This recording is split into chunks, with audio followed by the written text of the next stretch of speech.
નમસ્કાર વિદ્યાર્થી મિત્રો, ધોરણ 9 ના સિલેબસમાં આજે આપણે આગળ વધીએ છીએ.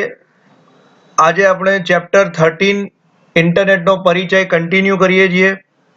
આજનો ટોપિક જે છે આપણો સેટેલાઇટ કનેક્શનનો છે. કનેક્શન ટોટલ બે ટાઈપના હોય છે. આની આગળની વિડીયોમાં આપણે જણાવેલ વાયર કનેક્શન અને વાયરલેસ કનેક્શન. એ વાયરલેસ કનેક્શન જે છે એમાંથી આજે આપણે એક ટોપિક લઈએ છીએ સેટેલાઇટ કનેક્શન. સેટેલાઇટ કનેક્શન એટલે શું? તો મિત્રો એવું છે કે આ કનેક્શનનો ઉપયોગ કરવા માટે ભારત સરકાર તરફથી અમુક ઉપગ્રહો જે છોડવામાં આવેલા છે, ઉપગ્રહોને ઇંગ્લિશમાં સેટેલાઇટ કહેવાય છે. અને એ જે સેટેલાઇટ જે લોન્ચ કરેલા જે છે, જે પૃથ્વીના પરિભ્રમણની બહાર હોય છે, એટલે ઇંગ્લિશમાં કંઈક એવું કહે છે આઉટ ઓફ ધ જીઓસિન્ક્રોનાઇઝ ઓર્બિટ. તો એ પરિભ્રમણની બહાર જે છે અને ત્યાંથી આપણને એ લોકો સિગ્નલ આપણને પાસ ઓન કરે છે, એને કહેવાય છે સેટેલાઇટ કનેક્શન. શું છે આપણે આગળ જોઈએ. પૃથ્વીની આસપાસ પરિભ્રમણ કરતા ઉપગ્રહ કે જેનું મેનેજમેન્ટ પૃથ્વી પરથી થાય છે, પણ એ ઉપગ્રહ જે છે એ પૃથ્વીની પરિભ્રમણની બહાર છે અને એ ઉપગ્રહ દ્વારા આપણને ઇન્ટરનેટની સેવા મળતી રહે છે. અને જે ઇન્ટરનેટની જે ઉપગ્રહની મદદથી આપણને ઇન્ટરનેટની સેવા મળે છે, હું બોલું છું સાંભળજો. જે ઉપગ્રહ જે સેટેલાઇટની મદદથી આપણને ઇન્ટરનેટની અપડેટેડ ઇન્ફોર્મેશન મળે છે, સર્વિસ મળે છે, એને IOS કહેવામાં આવે છે, internet over satellite. Internet over satellite IOS તરીકે એને ઓળખાય છે. અચ્છા, આપણી પાસે જે લેપટોપ છે, ડેસ્કટોપ છે, મોબાઈલ છે, કોમ્પ્યુટર્સ, આ બધા કોમ્પ્યુટર સેક્શન જ કહેવાય. કોમ્પ્યુટરના જુદા જુદા ટાઈપ થઈ ગયા છે, બરાબર. મોબાઈલ એ પણ એક કોમ્પ્યુટર કહેવાય, પોર્ટેબલ અને માઇક્રો કોમ્પ્યુટર થઈ ગયું. ડેસ્કટોપ છે, લેપટોપ છે, આ બધા જ કોમ્પ્યુટરમાં આવે. તો આપણા કોમ્પ્યુટર અને આ જે સેટેલાઇટ એટલે કે ઉપગ્રહ જે છે, એ બે વચ્ચે ખૂબ જ વિશાળ અંતર છે અને બહુ જ લોંગ ડિસ્ટન્સની અંદર વાયરલેસ ટેકનિકથી સિગ્નલનો જર્ની થતી હોય છે. સિગ્નલનો પ્રવાસ બહુ જ લાંબો છે. એટલે આ IOS જે છે એની સ્પીડ એ થોડી ધીમી હોય છે, બરાબર. હજારો લાખો કિલોમીટરનો પ્રવાસ છે એટલે સ્પીડ તો ધીમી થવાની જ છે, એ તો નક્કી જ છે. ઓકે, અહીંયા એક નાનો સરખો એક ઇલસ્ટ્રેશન આપીને, એક ઉદાહરણ જેવું આપીને તમને એક સમજાવવાનો પ્રયત્ન કરવામાં આવે છે કે ભાઈ આ એક અર્થ છે, પૃથ્વી. એમાં એક અમેરિકાની અંદર એક ફ્લેટ છે, એક ઇન્ડિયાની અંદર ફ્લેટ છે, એક જાપાનમાં ફ્લેટ છે, બરાબર. આ બધા પાસે અહીંયા રિસીવર લગાવેલા છે. એક હું બોલું છું, ધ્યાનથી જોજો, સ્ક્રીનની અંદર તમને ખ્યાલ આવશે. આ અમેરિકા છે, આ જાપાન છે અને આ ઇન્ડિયા છે, બરાબર. વચ્ચે જે છે ઇન્ડિયા છે. ઓકે, તો ત્રણેયની ઉપર એન્ટેના લગાવવામાં આવેલા છે, પણ એન્ટેનાના નામ તમે જોશો તો કંઈક ડિફરન્સ દેખાશે. જાપાન પાસે છે રિસીવર એન્ટેના, અમેરિકા પાસે છે રિસીવર એન્ટેના અને ઇન્ડિયા પાસે છે ટ્રાન્સમીટર એન્ટેના. હવે આ શું થાય છે એ જુઓ, બરાબર. અને આ જે છે એ સેટેલાઇટ છે, બરાબર. અને આ આઇનોસ્ફિયર છે, બરાબર. પૃથ્વીનો જે ગ્રેવિટી એરિયા જે છે એની આઉટસાઇડનો પોર્શન. ઓકે, ઇન્ડિયાના ટાવર પરથી સિગ્નલને મોકલવામાં આવે છે સેટેલાઇટ પર. એટલે એ ટાવરનું નામ શું થઈ ગયું? ટ્રાન્સમીટર, બરાબર. ઇન્ડિયા સિગ્નલ ખેંચતું નથી, ઇન્ડિયા સિગ્નલ આપી રહ્યું છે, એટલા માટે ટ્રાન્સમીટર. અને એ સિગ્નલ ક્યાં મોકલે છે? અહીંયા સેટેલાઇટને. તો એ શું થઈ ગઈ? અપલિંક, બરાબર. એ સેટેલાઇટ એ સિગ્નલને કેપ્ચર કરે છે અને એ જે સિગ્નલ જે છે એની ડિમાન્ડ કોણે કરી છે? જાપાન અને અમેરિકા, આ બે જણાએ એની ડિમાન્ડ કરી છે. તો એ બે જણને એ સિગ્નલ પાસ કરાવવામાં આવે છે. અહીંથી જાપાનમાં જો સેટેલાઇટ જાપાન બાજુ નજીક છે તો અહીંથી એ જલ્દી આવી જાય છે. અહીંયા આવતા એને થોડીક વાર લાગશે, કેમ કે એનું ડિસ્ટન્સ લાંબુ છે, બરાબર. તો આ જે છે આ રિસીવર એન્ટેના થયા, જે એન્ટેના ડેટાને માગે છે, સિગ્નલને માગે છે, એ રિસીવર એન્ટેના થયા. જે એન્ટેના ડેટાને મોકલે છે, સિગ્નલને મોકલે છે, એ ટ્રાન્સમીટર થયા. મોકલવાની જે સિગ્નલ્સ જે છે એને અપલિંક કહેવાય, મેળવવાની સિગ્નલ જે છે એને ડાઉનલિંક કહેવાય. બરાબર, આ તમારી પાસે એક સેમ્પલ તરીકે તમને સમજાવવામાં આવે છે. અચ્છા, આ કનેક્શનની નોર્મલ ઝડપ, એવરેજ સ્પીડ એની છે 492 kbps થી 512 kbps. બરાબર, એવું છે મિત્રો કે સેટેલાઇટ તરફથી સિગ્નલ તો હાઈ રેન્જમાં મોકલવામાં આવે છે, પણ જે એટલો બધો લોંગ ડિસ્ટન્સ છે એ ડિસ્ટન્સ કાપતા કાપતા એની સ્પીડ ડાઉન થઈ જાય છે. બરાબર, ત્યારે છેવટે જ્યારે આ એન્ટેના જ્યારે એ સિગ્નલને કેપ્ચર કરે છે, એન્ટેનાને સિગ્નલ્સ જ્યારે મળે છે, ત્યારે આટલી સ્પીડની આસપાસ એ હોય છે. Second thing is the DNS, that's cold a domain name system. મિત્રો, DNS 2 થી 3 રીતે અપાય છે. એક DNS અપાય છે કોમ્પ્યુટરને, કોમ્પ્યુટર એટલે કે મશીનને, એટલે ઇન્ટરનેટ ઉપર તમારા જેટલા પણ કોમ્પ્યુટર્સ મશીન કનેક્ટેડ હોય એ દરેકને એક DNS આપવામાં આવે છે. એક એ છે. બીજો એક DNS જે છે એ DNS ને રિયલમાં IP એડ્રેસ કહે છે. ઘણા લોકો એને DNS ના સેક્શનમાં ગણે છે, ઘણા લોકો એને નથી ગણતા, પણ જે કોમ્પ્યુટરને જે આપવામાં આવે છે ધેટ્સ કોલ્ડ IP એડ્રેસ. એના સિવાય બીજી 2 પ્રકારના DNS છે, એ આપણે અહીંયા જોઈએ છે. ઇન્ટરનેટ ઉપર દરેક વેબસાઇટને એક ડોમેન નેમ આપવામાં આવે છે, જેનાથી તમે ઓળખી શકો છો કે આ વેબસાઇટ કયા પ્રકારની છે, કયા પ્રકારની માહિતી પૂરી પાડી રહી છે, કયા પ્રકારની સેવા આપી રહી છે. ભાઈ, જેટલી પણ વેબસાઇટ જે છે, હજારો, કરોડો, લાખો, અબજો વેબસાઇટ, દરેક વેબસાઇટને એક ડોમેન નેમ આપવામાં આવે છે. ડોમેન નેમ એટલે સાદી ભાષામાં તમને સમજાવું તો જેમ સ્કૂલની અંદર તમે એન્ટ્રી લો તો તમારો એક GR નંબર બહાર પડે, એ GR નંબર રિપીટ ના થાય, કોઈ દિવસ ક્યાંય કોઈ દિવસ રિપીટ ના થાય. બરાબર, એ GR નંબર એ તમારા ખાતે જ રહે. તમે સ્કૂલ છોડીને જતા રહો છતાં પણ 10 વર્ષ પછી તમારા નામે જે GR નંબર હોય, તો એવી જ રીતે અહીંયા દરેક વેબસાઇટને એક ડોમેન નેમ આપવામાં આવે છે. એ ડોમેન નેમની મદદથી એક આઈડેન્ટિફિકેશન થઈ શકે કે આ વેબસાઇટ કઈ કન્ટ્રીમાં, આ વેબસાઇટ કઈ કન્ટ્રીની છે, અથવા એનું સર્વર કઈ કન્ટ્રીમાં છે, એ કયા પ્રકારની સર્વિસીસ પૂરી પાડી રહી છે, એ કઈ ગવર્મેન્ટના અંડરમાં આવે છે, કે એ ઇન્ટરનેશનલ લેવલ ઉપર ટાઈપ કરેલી કંપનીમાં છે, શું છે, બધી જ ડિટેલ મળી શકે છે. આખી એની મેથડ છે, એ મેથડથી તમે આખી ડિટેલ લઈ શકો છો. અને એક બીજો DNS આપેલો છે એ ભૌગોલિક વિસ્તારને આધારે. બરાબર, ભૌગોલિક વિસ્તાર એટલે કે સમજો કે કોઈ એક લાઈક તમને સીધું તમને કહી દઉં, યાહુ અને ગૂગલ. યાહુના પોતાના 26 સર્વર છે, ગૂગલના પોતાના 32 સર્વર છે. જે કન્ટ્રીમાં હોય એ કન્ટ્રીનો એને પાછળ DNS લાગે. જેમ કે ઇન્ડિયામાં હોય તો શું લાગે છે? google.co.in. બરાબર, અને પછી જાપાનમાં હોય તો જાપાનનું લાગે, ચીનનું હોય તો ચીનનું લાગે, સ્વિટ્ઝરલેન્ડમાં હોય સ્વિટ્ઝરલેન્ડનું લાગે. બરાબર, એવી રીતે અહીંયા તમને આપેલું હોય છે.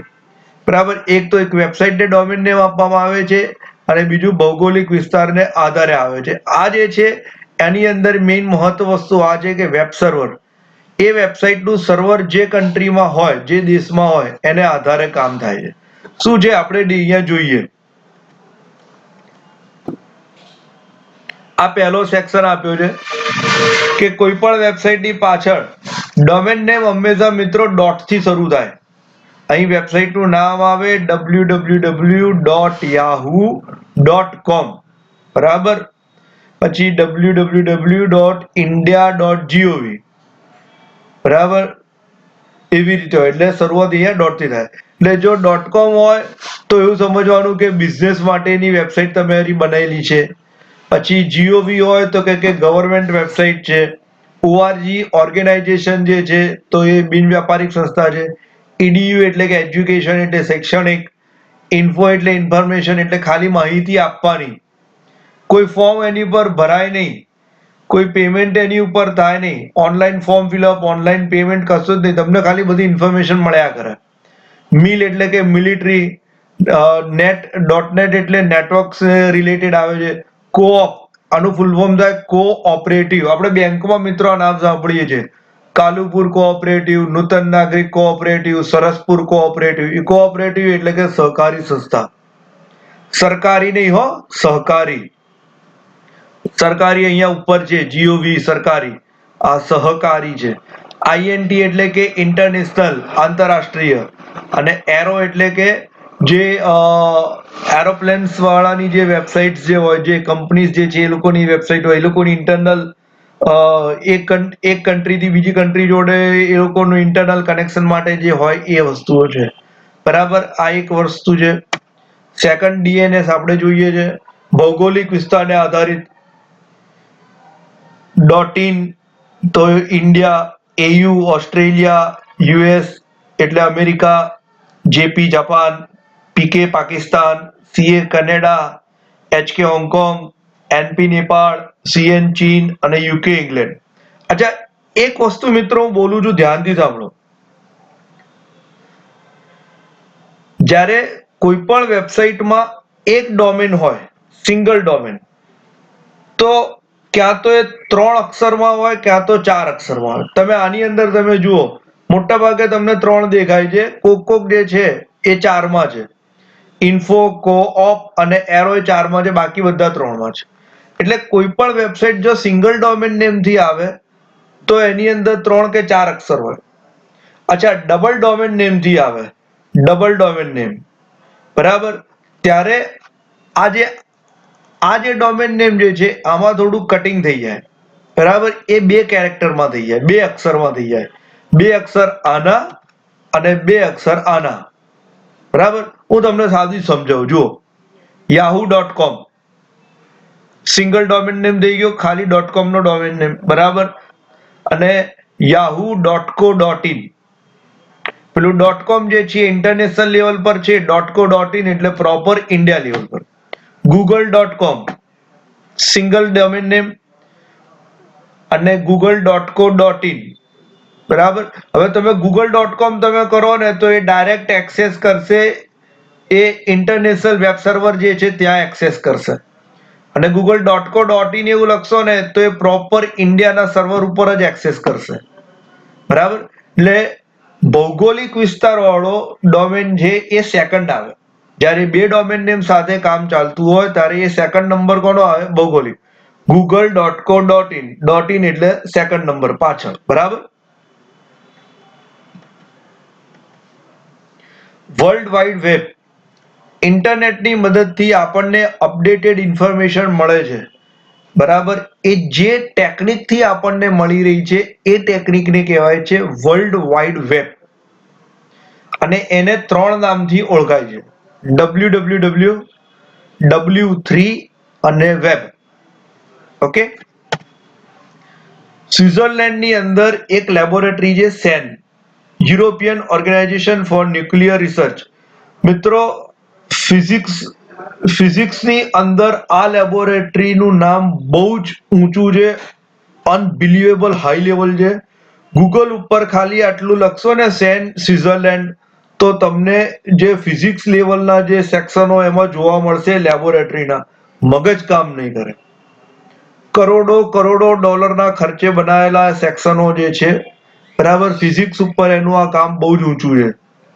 એ લેબની અંદર 1991માં ટીમ બર્નર્સ લી, એમનો ફોટો મૂકવાનો હું ભૂલી ગયો છું, આ જ નામ તમે નેટ ઉપર લખશો મળી જ જશે, એમનો ફોટો જોવા તમને તરત મળી જશે. આ એ વ્યક્તિ હતા કે જેમણે આ W3 એટલે કે વેબની શોધ કરી હતી. ઇન્ટરનેટ ઉપર ઇન્ફોર્મેશન તો મૂકી દેવાય, તમે એક વસ્તુ સમજો. હું એક વસ્તુ તમને કહું કે તમે આરટીઓમાં ગયા, પાકા લાયસન્સ માટે આંઠડો પાડ્યો, તમે ત્યાં પાસ થઈ ગયા, તમને કીધું કે પાસ, બરાબર. હવે મહિનો થયો, 2 મહિનો થયો, 5 મહિના થયા, વર્ષ થયું, તમારા હાથમાં આરટીઓ તરફથી લાયસન્સ આવ્યું જ નથી. તો જ્યાં સુધી લાયસન્સ નથી ત્યાં સુધી તમારી પાસે લાયસન્સ નથી એવું જ કહેવાય. એવું તમે પોલીસને ના કહી શકો કે ભાઈ મારી પાકું લાયસન્સ તો હું પાસ થઈ ગયો છું, મને કેમ પકડ્યો, મને કેમ દંડ કર્યો. લાયસન્સ નથી એટલે નથી, પતી ગયું, બરાબર. જ્યારે હાથમાં આવે ત્યારે તમે કહી શકો કે મારી પાસે ગાડીનું પાકું લાયસન્સ છે, ટુ વ્હીલરનું પાકું લાયસન્સ છે. એ જ વસ્તુ અહીંયા થઈ જાય છે. ઇન્ટરનેટ ઉપર સમજો કે કોઈ એક વેબસાઇટ બનાવી અને એની અંદર ડેટા મૂકી તો દીધો. લોકો એને જોશે કેવી રીતે? લોકોને ખબર ક્યાંથી પડશે? લોકોને મટીરિયલ મળશે ક્યાંથી? તો એના માટે એને કહેવાય ક્લાયન્ટ સર્વર મોડલ. એ સર્વર છે અને આપણે ક્લાયન્ટ છીએ, બરાબર? આપણે ડેટા માંગી રહ્યા છીએ. તો એ ક્લાયન્ટ સર્વર મોડલ જે છે ને એ ટેકનિક W3 વેબ, એ ટેકનિકનો બોર્ન એ આ વ્યક્તિએ કર્યો છે, ટિમ બર્નર્સ-લી, 1991માં. વેબ ઉપર જેટલા પણ દસ્તાવેજો હોય ને, એટલે કે પાના, એને વેબ પેજ કહેવાય. આ વેબ પેજને યોગ્ય રીતે ગોઠવો એટલે 1 નંબર પછી 2 નંબર, 3 નંબર, 4 નંબર, એવી રીતે, બરાબર? તેવી રીતે ગોઠવીને તમે એને ક્રિએટ કરો તો શું થઈ જાય? વેબસાઇટ થઈ જાય. ઓકે. અને એ વેબસાઇટ જોવા માટે આપણા કોમ્પ્યુટરમાં કોની જરૂર છે? ખાસ ધ્યાન રાખજો, આપણા કોમ્પ્યુટરમાં વેબ બ્રાઉઝરની જરૂર છે. ઓકે. આ પ્રોગ્રામ આપણા કોમ્પ્યુટરમાં હશે, ચાહે મોબાઈલ લો, લેપટોપ લો, ડેસ્કટોપ લો, કોઈ પણ મશીન લો, વેબ બ્રાઉઝર હશે તો જ તમે જોઈ શકશો, નહીંતર નહીં જોઈ શકો. અહીં સારામાં એક સરસ મજાનો ફોટો આપ્યો છે, ઇન્ફોર્મેશન સારી એવી રીતે આપવાનો ટ્રાય કર્યો છે. એક પ્લેટફોર્મ આપ્યું છે અને એક બ્રાઉઝર આપ્યું છે. પ્લેટફોર્મ એટલે કે ઓપરેટિંગ સિસ્ટમ્સ, બરાબર? એપલની છે મેક, માઇક્રોસોફ્ટ વિન્ડોઝ, લિનક્સ અને એન્ડ્રોઈડ. આ 4 મેઇન બેઝિક પ્રાઇમરી પ્લેટફોર્મ આપેલા છે. અને બ્રાઉઝર્સ જે છે એ આપેલા છે, ગૂગલનું છે chrome, Mozilla Firefox, safari, opera અને ઇન્ટરનેટ એક્સપ્લોરર IE, બરાબર? ઓકે. તો આ ફેમસ બ્રાઉઝર છે અને ફેમસ પ્લેટફોર્મ એટલે કે OS આપેલી છે.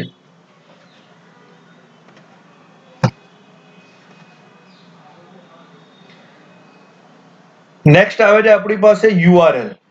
URL એટલે શું? તો સૌથી પહેલા એ વસ્તુ સમજો કે URL લખાય ક્યાં? URL એટલે શું, લખાય ક્યાં?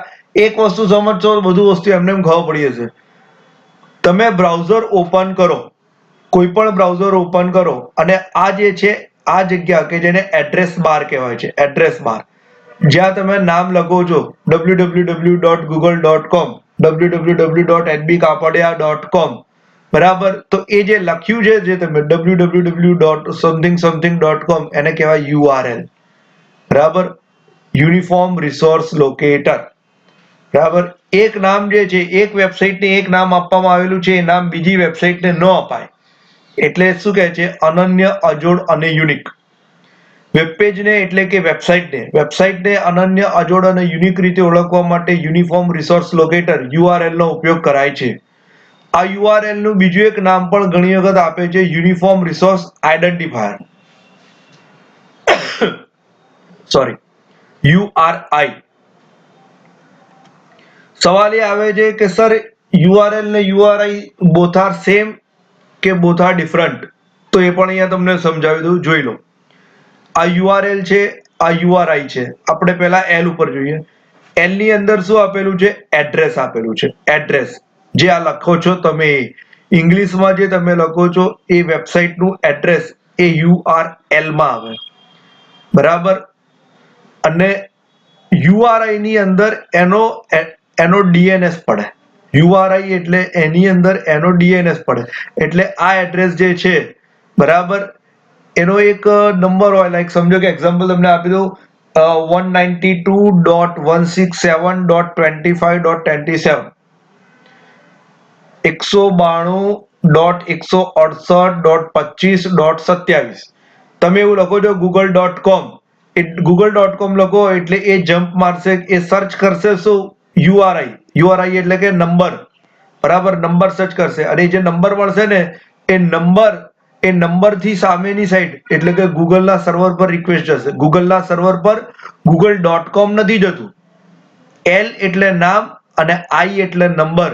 તો તમે જે અહીંયા લખો છો google.com, તે google.com એના સર્વર પર નથી જતું રિક્વેસ્ટમાં. google.com નો એક GR નંબર પડે છે, બરાબર? URI કહેવાય, બરાબર? એ URI થી એ કામ થાય છે. ઓકે. આ વસ્તુ આપણે સ્કૂલમાં જ્યારે ફેસ ટુ ફેસ મળીશું ને તો વધુ સારી રીતે તમને સમજાવી શકીશ, અને 5 મિનિટમાં સમજી જશો, 10 મિનિટની પણ જરૂર નહીં પડે. વેબપેજના સમૂહને વેબસાઇટ કહેવાય છે. દરેક વેબસાઇટનું પ્રથમ પાનું એટલે કે શરૂઆતનું પાનું એને હોમપેજ તરીકે ઓળખાય છે. જે વેબસાઇટ માત્ર જુદા જુદા પ્રકારની સેવાઓ જ પૂરી પાડતી હોય તેને પોર્ટલ કહેવાય.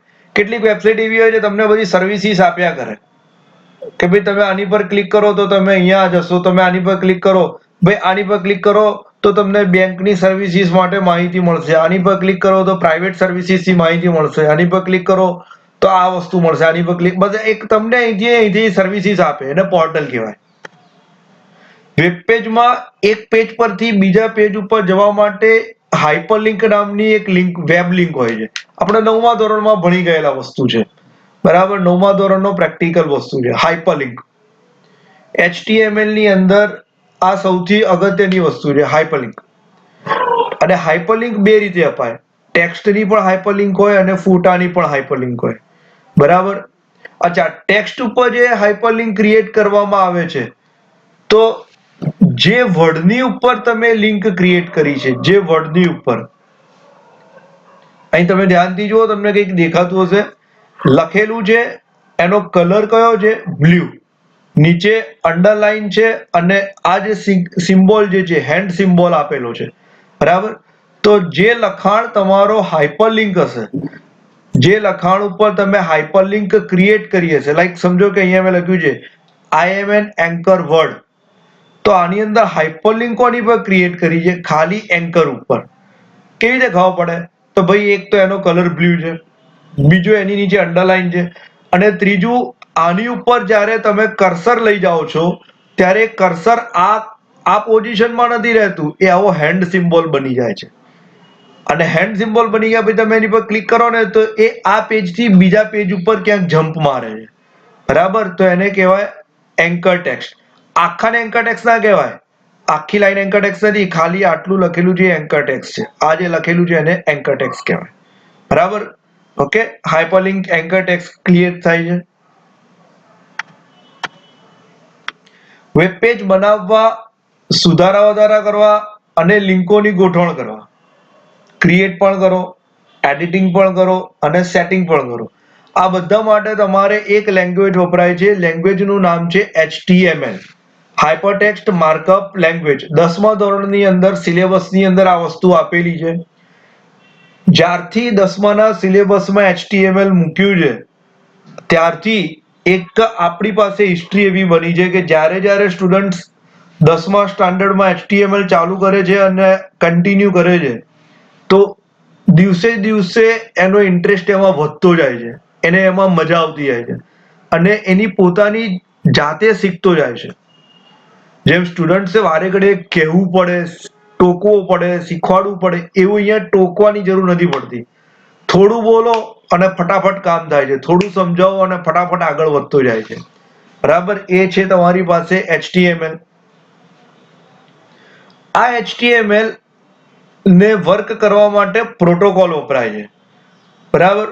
પ્રોટોકોલથી શું છે તો કે ભાઈ પ્રોટોકોલના ઉપયોગથી આખું વેબ મેનેજમેન્ટ થાય છે. આ જે વેબ જે છે, વેબ ઉપર જે www.w3 વેબ ઉપર જે બધું મૂક્યું છે એનું મેનેજમેન્ટ કોણ કરે છે? એનું મેનેજમેન્ટ પ્રોટોકોલ કરે છે. અને કયા કયા પ્રોટોકોલ એ મેનેજમેન્ટ કરે છે તો એના નામ અહીંયા તમને આપેલા છે. HTTP, FTP, TCP/IP છે. તો 500-600 પ્રોટોકોલ છે, પણ જે વેબસાઇટ તમે મૂકી છે, જે વેબસાઇટ તમે વેબ ઉપર મૂકી છે, એ વેબસાઇટને વેબ ઉપર મેનેજમેન્ટ કરવા માટે આટલા પ્રોટોકોલથી કામ થઈ જાય છે, બરાબર. આમ તો હું જ્યારે લાઈવ લેક્ચર્સ આપણા ક્લાસમાં ચાલતો હોય ત્યારે આખી OSI મોડલ સમજાવતો હોઉં છું અને TCP/IP જે મોડલ જે છે એની એક હાઇલાઇટ આપતો હોઉં છું, બરાબર. અત્યારના હું સમજાવી શકું એ પોઝિશન છે નહીં, કેમ કે આ લાઈવ વસ્તુ છે. અચ્છા, આની અંદર તમે ધ્યાન રાખો કે આપણે જે નામ આપ્યા છે, hypertext transfer protocol, file transfer protocol, transmission control protocol, internet protocol, એ ક્યાં આવ્યા? બસ જોઈ લો, FTP, HTTP, TCP અને IP. બરાબર. ઓકે, આટલા પ્રોટોકોલ્સ છે કે જેનાથી વેબ મેનેજમેન્ટ કરવામાં આવે છે. બરાબર. પ્રોટોકોલ કયા? તો HTTP, FTP, TCP, IP. Language કઈ? તો HTML. અને કોના માટે? તો કે ભાઈ વેબ પેજ માટે. બરાબર. અને આ કોના માટે? તો કે ભાઈ વેબ મેનેજમેન્ટ કરવા માટે. ક્લિયર થાય છે? ઓકે મિત્રો, વિડીયો ફરીથી એક વખત જોજો, 2 વખત જોજો. વિડીયો બનાવવામાં પણ મહેનત છે.